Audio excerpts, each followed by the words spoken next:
सुशांत सिंह राजपूत के लोनावाला वाले farm house में जो मैनेजर हैं रईस, उन्होंने कुछ बात के खुलासे किए हैं। उन्होंने कहा कि सुशांत सिंह राजपूत यूरोप से आने के बाद यहाँ आए थे और किताबें पढ़ते थे। ऐसा लग रहा था कि थोड़े बीमार हों, लेकिन डिप्रेशन में कभी नहीं दिखे। इसके अलावा उन्होंने ये भी बताया कि लोनावाला में पूजा होती थी। किस चीज़ की पूजा हुई, इस बात का भी उन्होंने जिक्र किया है। उन्होंने कहा अंकित आचार्य सर के साथ 2-3 महीने ही थे सुशांत के साथ, वो स्टाफ के साथ कभी मिले नहीं थे ज़्यादा। लोनावाला में हफ्ते में कभी कभी 2 बार आते थे या फिर कभी हर हफ्ते 1 बार तो आते ही थे।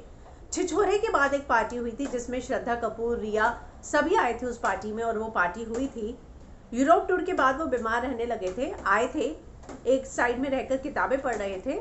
इतने बीमार नहीं लगे, लेकिन बोला जा रहा था कि बीमार है, पर डिप्रेशन में मुझे कभी नहीं लगे। और रिया का बर्थडे जो है यहाँ पे सेलिब्रेट किया गया था और अगले दिन जो है पूजा कराई गई थी, शिव की पूजा कराई गई थी यहाँ पर। इस तरह का खुलासा रईस ने किया और साथ में उन्होंने ये भी बताया कि उनको फार्मिंग का शौक था। उन्होंने मुझे बहुत सारा ऑर्डर भेजा था पौधों का, अनाज का, मसालों का। लाल मिट्टी आकर पड़ी थी, वो यहाँ पे 2-3 महीने के लिए रहने वाले थे। उन्होंने कहा था मैं आऊँगा, 2-3 महीने रहूँगा। लॉकडाउन के बाद जो है उनका आना नहीं हुआ, लेकिन उन्होंने कुछ मुझे लिस्ट भेजी थी सामान की, जिसमें फर्टिलाइज़र, लाल मिट्टी, ये सारी चीज़ें थी। वो कुछ उगाना चाहते थे। वो सारा लाल मिट्टी का ऑर्डर मैंने दे के मंगा के रखा हुआ था। इतना ही नहीं, उन्होंने कहा कि उन्होंने एक लिस्ट भी भेजी थी ऑर्गेनिक चीज़ों की, मसालों की, तेल की। ये सब मैंने बना के रखा था, मंगवा दिया था।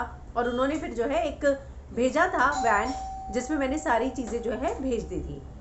लेकिन डिप्रेशन की थ्योरी पर उन्होंने कहा कि मुझे ऐसा कभी भी नहीं लगा कि वो डिप्रेशन में है।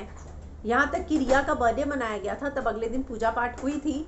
वो आने का बोल कर गए थे पर कभी आए नहीं। ये सारी चीज़ों को लेकर जो है फार्म हाउस के जो मैनेजर हैं रईस, उन्होंने खुलासा किए हैं।